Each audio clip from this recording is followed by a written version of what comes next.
maats, die prentjie wat ons vandag gaan maak, is 'n prentjie van suiwel. Onthou, suiwel is 'n melkproduk, iets wat van koeie afkom, né? So die prentjie wat ons gaan maak, is 'n prentjie van 'n roomys. Is julle gereed om julle roomys te maak? Om dit te kan maak, het julle nodig 'n skêr.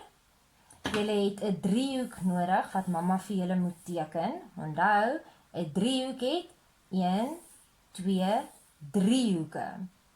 Dan het jy gom nodig, sodat jy jou driehoek kan plak. Jy het verf nodig en 'n verfkwas waarmee jy gaan verf. Ek gaan waterverf gebruik, daarom het ek 'n bietjie water. En dan het jy ook 'n groot wit A4 papier nodig, waarop jy jou driehoek gaan plak. Nou, wanneer ons gaan begin knip, gaan jy jou duim, jou wysvinger en jou middelvinger gebruik. Jou duim gaan in die boonste gaatjie van die skêr in. Jou wysvinger en jou middelvinger gaan in die onderste gaatjie. Jou skêr gaan reguit vorentoe kyk. Jy mag nie jou skêr beweeg nie. Hierdie hand gaan die papier vashou en dit is jou stuurwiel. Hierdie hand mag beweeg. Dan gaan jy mooi op die lyntjies gaan jy begin knip. Onthou, die skêr se bekkie gaan oop en toe, né?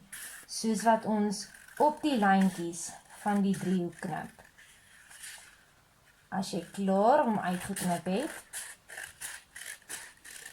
dan gaan jy jou skêr mooi neersit, sodat hy jou nie seer maak nie, jou snippers opvrommel, en jy gaan gom smeer, sodat ons roomys horingkie op ons papier kan plak.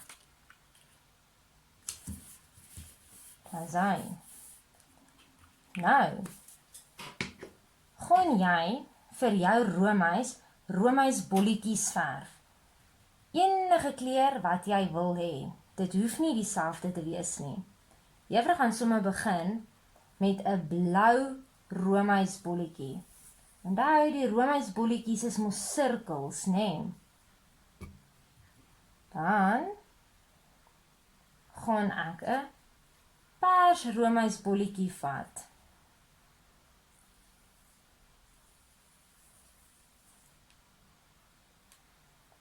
As ek klaar is, gaan ek 'n pink roomysbolletjie vat.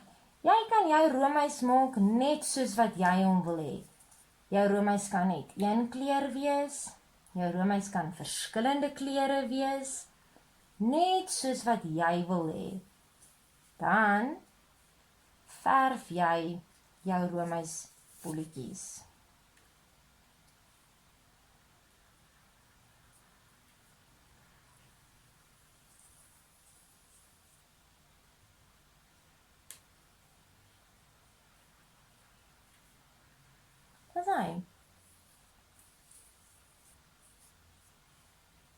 En daar is jou roomys.